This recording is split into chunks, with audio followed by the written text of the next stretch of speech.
Join us in our discussion. We're now connected to one of the counselor of personal growth that is always, here. It's never unknown. She's always, joining us right here in our discussion with Maria Alyssia. So good morning, Alyssia. Thank you so much for joining us again right here on the C Morning Show. Hopefully we're going to have a very fruitful discussion, because this is something, if we're talking about this kind of situation a decade or 2 decades ago, it's still very taboo, but it seems as of right now in the present day, this is, very common things to see. Now, let's say one, Alyssia, that, wants to remarry again. What kind of the things that she or he needs to put out first, from the baggages from the previous marriage, whether that be financial, custodies, and that's, the hardest part, especially for children. And, sometimes when you want to go into a new marriage, you're thinking, I'm going to have a better and perfect family than I have previously before. So what does one really have to prepare themselves? That's a great question, and good morning as well. It's great to be back. I think since you've conveniently mentioned it already, the first step is actually to set realistic expectations.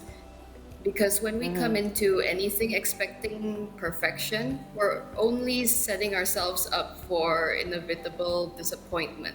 So couples first have to accept that their new family are essentially a bunch of strangers living under the same roof. Yeah. In fact, according to the American Psychological Association, it can take upwards of 5 years for blended families to adjust to each other. And that's understandable, because it does take time and effort to forge new bonds. So, please be kind to yourself and know that there will be challenges. Second of all, have a conversation with your biological kids, if you have any, about your decision and what it entails. It's important for the children to have a voice, because this is a major life transition for them too. Right. Younger children, for example, can go from being the baby of the family to having smaller siblings. Older kids might have concerns about their future, like having the responsibility of caring for potential new step siblings. Yeah. Whatever it is, it's crucial to listen to them, to acknowledge their worries, and normalize having mixed feelings, because at the end, it's important for them to know that you'll always be there as a stable source of support. And what you're saying, it seems that it's stressful for the kids too. Yes, definitely.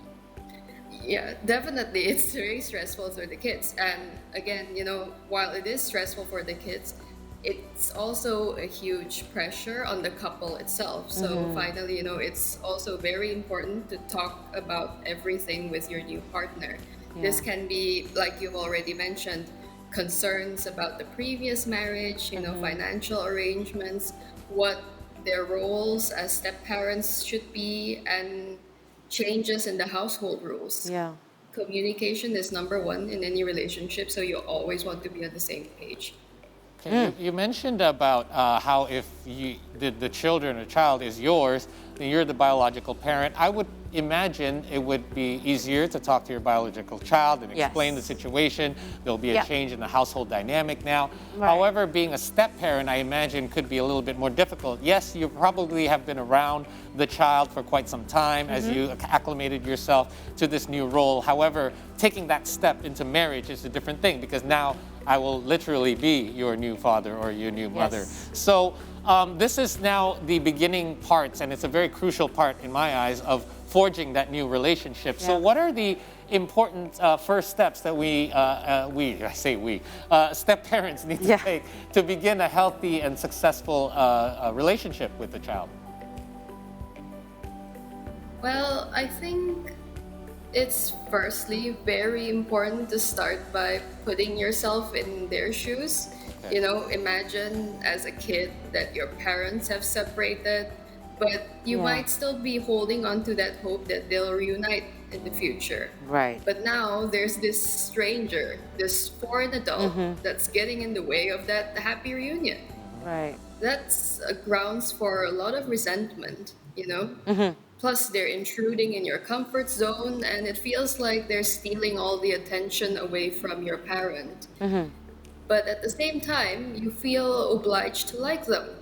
since your other parent obviously loves them enough to get married to them. So if you think about it that way, you can see where the difficulties are coming from between, interactions within stepchildren and stepparents. Now, that's not to say that every stepchild will react this way. There's different factors influencing how stepchildren respond to their stepparents. This includes their age, the reason behind their biological parent separation, the nature of their relationship with both their biological parents, or even their personal expectations about how the blended family should be like.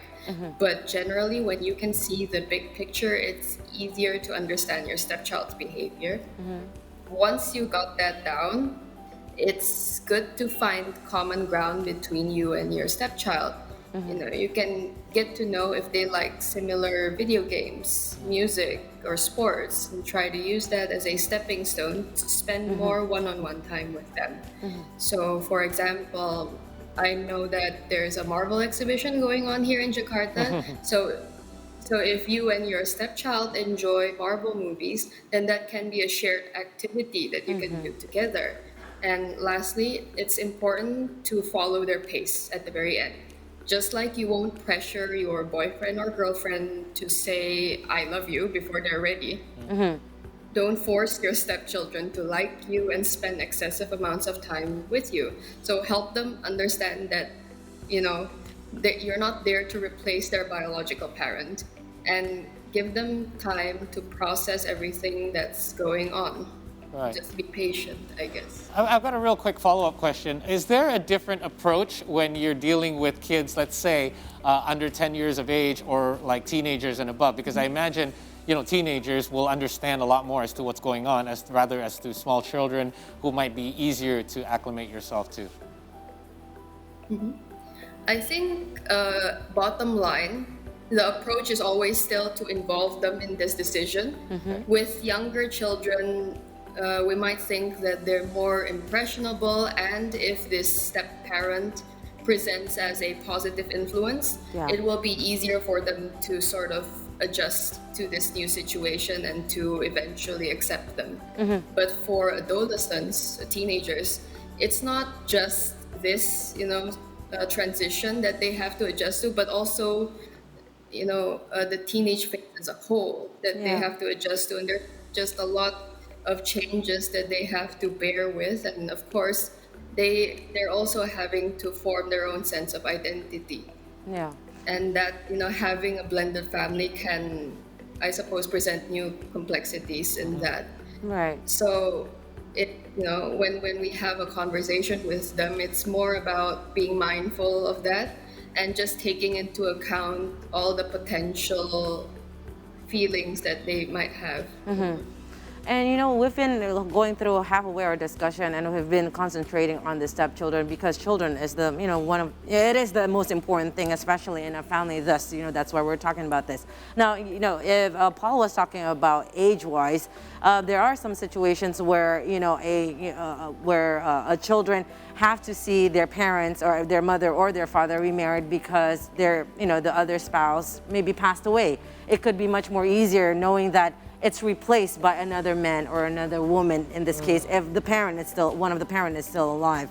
And if we're talking about that, especially we're talking about children that's already age 7 above, they're more critical and whatnot, and they understand the situation.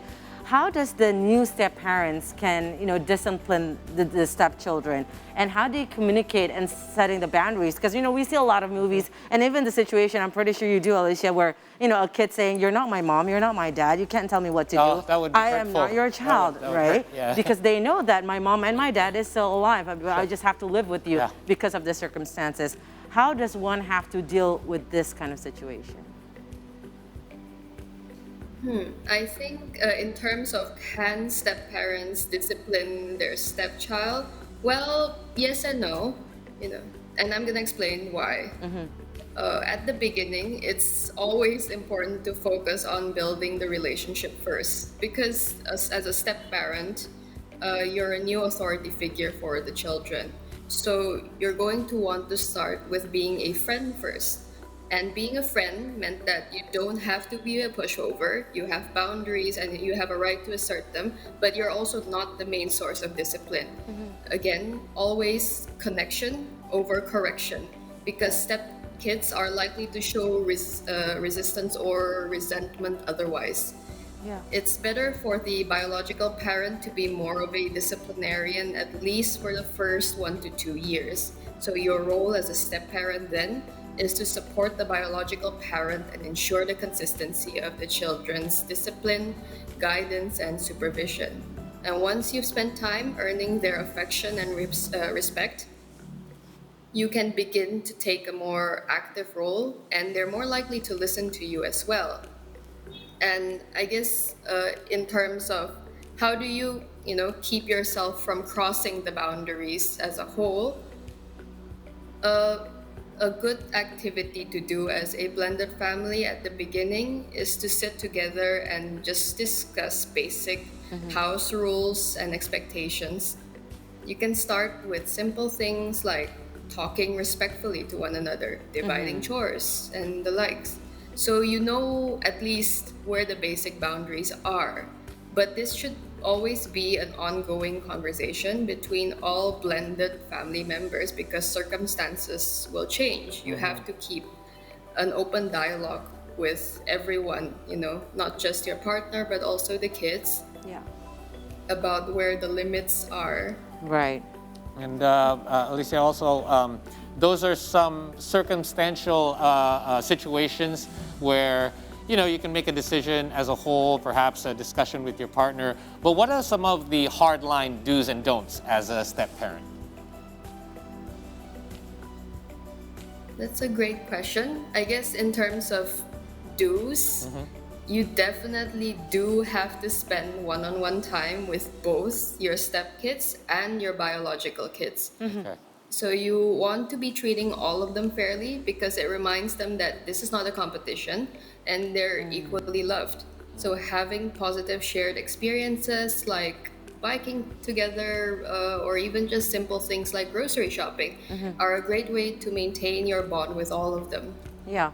You, Do Yeah. be respectful also, in speaking about your stepkid's biological parent. And this is a big thing, Yeah. because as a step parent, you still hold the power to become a positive role model for the children. You don't want to push stepchildren into that stressful position of Yeah. choosing and having to defend their bio parent. It's important that you stay civil to their biological parent and try to get on the same parenting page with them even.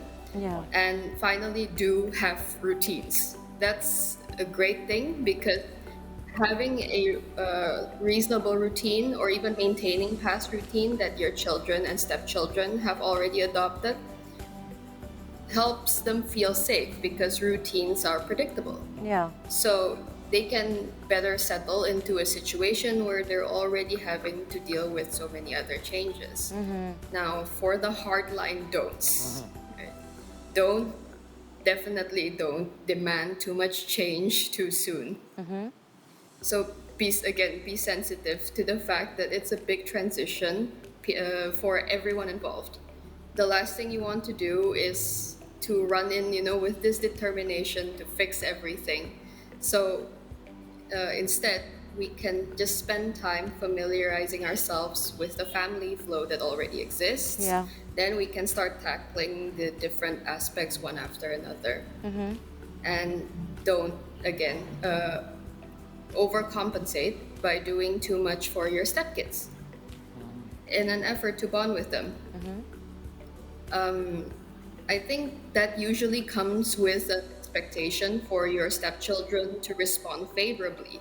And if if they don't, and they likely won't respond well at the beginning, you might end up feeling resentful and thinking you're taken for granted.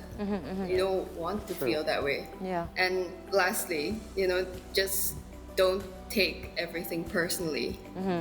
Right. I think, it's already a given Yeah. right now that when the stepchildren are dealing with so many feelings of loss and Right. anger, even confusion, Yeah. they're gonna lash out. Yeah. And it's easy to see that as a direct attack. So remind yourself that they need space and time to process. Good point. You know, No bribing the kids then. I know. And there was a situation before Paul and also Alyssia, a single friend of mine is close to someone that has a child, and you know, the ex-wife is still, you know, it's still here and still living in the same town. And the one that I told her is, can you love your stepdaughter as much as you will love your own daughter and son? And that's going to be very crucial, that you have to have the same love, the way that you're going to, you know, cater your love and your attention, because, you know, one is your biological, you know, son or daughter in the future, but when you already have a son and daughter, I mean, a daughter at that time, and they have a blended kind of family where the husband is still going out watching a movie with the daughter and the ex-wife, and then my friend needs to see that. Right. Co-parenting yeah, and like step-parenting. co-parenting in that kind of way, you know? Yep. And then I ask her, are you ready for that? Because there's no way that you can just oblige that and cut that off from her life, because she That's needs part of the routine. the real parents at the end of the day. And so there's a lot of that complication that you need to think about before What did she say, by the way? I'm curious. No, she kind of ended it because she said, you know, I don't want to be that cause of problem, because, you know, it's a hard to accept. She was being honest with herself. Yes, that's good. that's a good thing. Yes, I think definitely. that she made that kind of decision. Huge step. Because co-parenting, we're going to talk about co-parenting now, Alyssia. You know, we see a lot of great role models, such as Demi Moore and Bruce Willis. I think they have a very great blended family. You know, they're divorced and whatnot, but they love each other and even love each other's spouses. So how can one create that kind of safe environment and co-parenting and also blended family just like them? Because I think when one can do it, others can do it too. Okay, so bottom line, I think it's very important for the couple to be a team, because your relationship with your partner serves as a foundation for your blended family. And you're not only having to deal with regular relationship issues here, but also the demands of your children or potentially your stepchildren. That's why it's so important to be open and have big conversations right from the get-go. So you might want to talk about how you parent, what expectations your partner's ex has, even if they're in the picture, what you need from each other as partners, how much attention and time you want, and so on.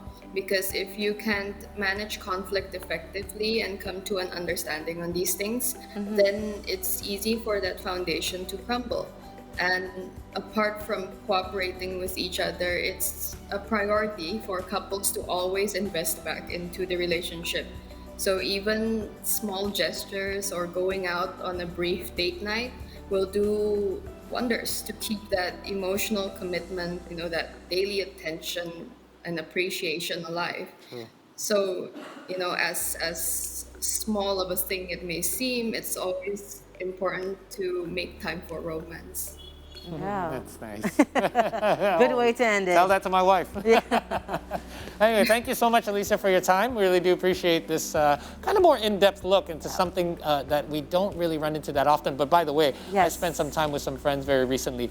They have a great step-parent, stepchild relationship. It's like their parents had remarried, and they have 2 stepchildren each. So like 2 biological kids and 2 stepkids. So big family. And yeah, and it's like, it's amazing that they all, I couldn't tell which was which because they all got along so well. Yeah. Some of them are really already like big kids, already going to college and there stuff. You go, it could happen, So it can right? work, as long as you have a great family dynamic, and I think that's what it takes.